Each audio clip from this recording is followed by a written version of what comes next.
ರಾಜ್ಯ ಮಟ್ಟದ ಪೂರ್ವ ಸಿದ್ಧತಾ ಪರೀಕ್ಷೆ 3. ನಿಮಗೆ ಫೆಬ್ರವರಿ 23ನೇ ತಾರೀಕಿನಂದು ಕನ್ನಡ ವಿಷಯ ಸೇರಿದಂತೆ ಪೂರ್ವ ಸಿದ್ಧತಾ ಪರೀಕ್ಷೆ ಇರುತ್ತೆ. ಅದಕ್ಕೆ ಸಂಬಂಧಿಸಪಟ್ಟಂಥ 3 ವಿಡಿಯೋಗಳನ್ನು ಚಾನಲಲ್ಲಿ ಅಪ್ಲೋಡ್ ಮಾಡಲಾಗಿದೆ. ಇದು ಗಣಿತ ವಿಷಯ ಸಂಬಂಧಪಟ್ಟಂಥ ಕೀ ಉತ್ತರ ಸಹಿತ, ಹಾಗೆ ಯಾವೆಲ್ಲ ಪ್ರಶ್ನೆಗಳು ಎಕ್ಸಾಮ್ಗೆ ತುಂಬಾ ಹೆಲ್ಪ್ ಆಗ್ತವೆ ಅಂತ ನೋಡೋಣ. ಸೊ ವಿಡಿಯೋನ ಎಲ್ಲಿ ಕೂಡ ಸ್ಕಿಪ್ ಮಾಡದೆ ಕೊಂಡಿರು ನೋಡಿ. ಇವುಗಳಿಗೆ ಉತ್ತರ ಕೂಡ ಸರ್ಕಾರದವರೇ ಅಂತಿಮವಾಗಿ ನೀಡಿದ್ದಾರೆ. ಅದೇ ಪ್ರಕಾರ ನೀವು ಆನ್ಸರ್ಗಳನ್ನ ನೋಡ್ತಾ ಹೋಗಬೇಕು. ಇದರಲ್ಲಿ 50 ಹಾಗೆ 60 ಅಂಕನ ಈಸಿಯಾಗಿ ಗಳಿಸ್ಕೊಳ್ಬೋದು.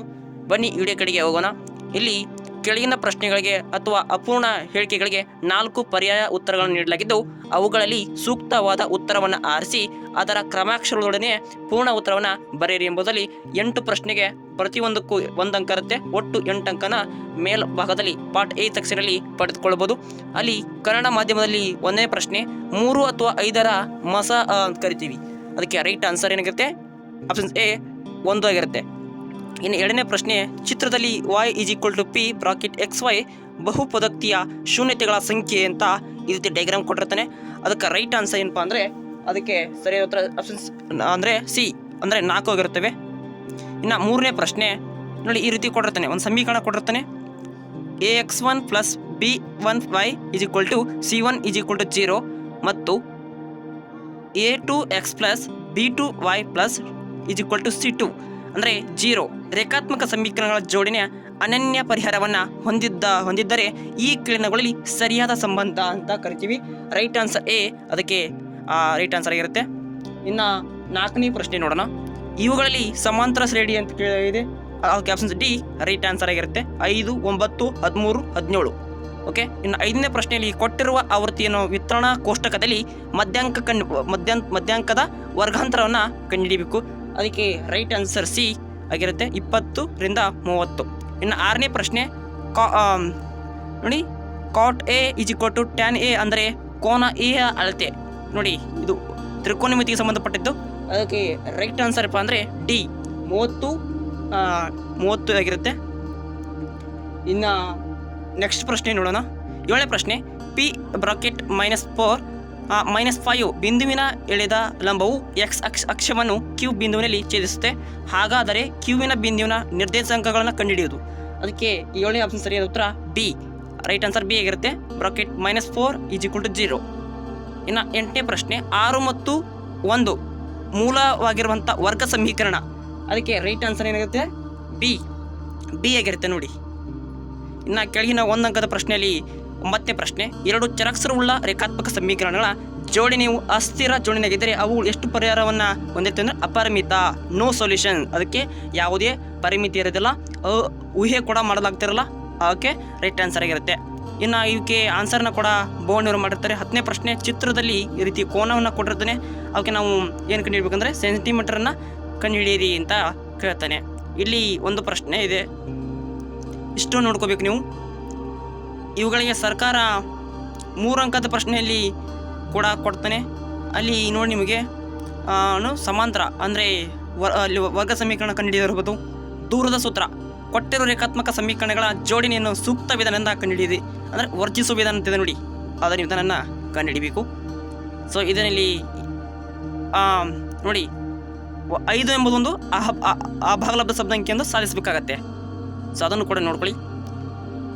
ಹಾಗೆ ಇಲ್ಲಿ ನಿಮಗೆ ಪ್ರಮೇಯ ಸಂಬಂಧಪಟ್ಟಂಥ CP ಸ್ಪರ್ಶಕದ ಉದ್ದವನ್ನು 7ರಷ್ಟಿದೆ ಅಂತ ತೋರಿಸುವುದು ಚಿತ್ರ ಇದೆ, ಅವು ನೋಡ್ಕೊಳ್ಳಿ. ಹಾಗೆ ಕೆಳಗಿನ ಪ್ರಶ್ನೆಗಳಿಗೆ ಉತ್ತರಿಸಿ. 3 ಅಂಕದ ಪ್ರಶ್ನೆಯಲ್ಲಿ ಬಾಹ್ಯ ಬಿಂದುವಿನ ಎಳೆದ ವೃತ್ತಕ್ಕೆ ಎಳೆದ ಸ್ಪರ್ಶಕಗಳ ಉದ್ದವು ಸಮನಾಗಿರುತ್ತೆ ಎಂದು ಸಾಧಿಸಿ. ಈ ಪ್ರಶ್ನೆ ಬರೆದುಕೊಳ್ಳಿ ಪ್ರಶ್ನೆಯನ್ನು ಬರುತ್ತೆ ಪ್ರಶ್ನೆ ಅದು. ಹಾಗೆ ತ್ರಿಕೋನಮಿತಿಗಳ ಸಂಬಂಧಪಟ್ಟಂತಲ್ಲಿ ಅಲ್ಲಿ ನಿಮಗೆ ಈ ಪ್ರಶ್ನೆ ಕಾಣ್ಬೋದು. ಹಾಗೆ ನಿಮಗೆ ಇಲ್ಲಿ ಉದ್ದದ ಮತ್ತೊಂದು ಕೋನದ ಅಳತೆಯನ್ನು ಕಂಡುಹಿಡಿದು ಇರೋ ಪ್ರಶ್ನೆ ಇರ್ತವೆ. ಕೊಟ್ಟಿರುವ ಆವೃತ್ತಿ ವಿತರಣಾ ಪಟ್ಟಿಯಿಂದ ಸರಾಸರಿನ ಕಂಡುಹಿಡಿದಿರುತ್ತೆ, ಅದು ನೋಡ್ಕೊಳ್ಳಿ. ಹಾಗೆ ವಿತರಣಾ ಪಟ್ಟಿಗೆ ಬಹುಲಕ ಕಂಡುಹಿಡಿದಿರುತ್ತೆ. ಸೊ ಕೊಟ್ಟಿರೋ ರೇಖಾತ್ಮಕ ಸಮೀಕರಣ ಜೋಡಣೆಯನ್ನು ನಕ್ಷೆ ವಿಧಾನದಿಂದ ಬಿಡಿಸೋದು, ನಕ್ಷೆ ವಿಧಾನ ಇರುತ್ತೆ, ಗ್ರಾಫನ್ನು ಹಾಕೋದಿರುತ್ತೆ. ಸೊ ನೋಡ್ಕೊಳ್ಳಿ. ಹಾಗೆ ನೋಡಿ, ಇಲ್ಲಿ ಪ್ರಮೇಯಗಳಿವೆ. ಥೈಲಸ್ ಪ್ರಮೇಯ ಮತ್ತು ಪೈಥಾಗೊರಸ್ ಪ್ರಮೇಯವನ್ನು ಕೇಳಬಹುದು. ಹಾಗೆ 2 ಪ್ರಮೇಯಗಳು ನೋಡಿ, ತ್ರಿಭುಜ ಸಂಬಂಧಪಟ್ಟಂಥ ವಿಸ್ತೀರ್ಣದ ಒಂದು ಪ್ರಮೇಯ ಇದೆ, ಅವುಗಳನ್ನು ನೋಡ್ಕೊಳ್ಳಿ. ಇಷ್ಟು ಅಲ್ಲಿ ಕೆಳಗಿನ ಪ್ರಶ್ನೆಗೆ ನೋಡಿ, ಇಲ್ಲಿ ಸಿಲಿಂಡರ್ ಆಕೃತಿಯನ್ನು ಕಂಡುಹಿಡಿಯುವಂಥ ಪ್ರಶ್ನೆ ಇದೆ. ಅಥವಾ ಆಮೇಲೆ ಪ್ರಶ್ನೆಯನ್ನು ಕೂಡ ಇಲ್ಲಿ ನಿಮಗೆ ಕೇಳಲಾಗುತ್ತೆ. ಸರ್ಕಾರ ನೀಡುವಂಥ ಕೀ ಆನ್ಸರ್ ಇಂಗ್ಲೀಷ್ ಮೀಡಿಯಮಲ್ಲಿ ಇದೆ ಇದು. ಸೊ ಕನ್ನಡ ಮೀಡಿಯಮಲ್ಲಿ ನಿಮಗೆ ನೋಡೋಣ. ಸೊ ಇಂಗ್ಲೀಷ್ ಮೀಡಿಯಮಲ್ಲಿ ಕೂಡ ಆನ್ಸರನ್ನು ಅವರು ಬೋರ್ಡ್ನವರು ಮಾಡಿದ್ದಾರೆ. ಯಾವುದೇ 3 ಕ್ವಶನ್ ಪೇಪರ್ಗೆ ಕೂಡ ಆನ್ಸರನ್ನು ಮಾಡಿಕೊಟ್ಟಲಾಗಿದೆ.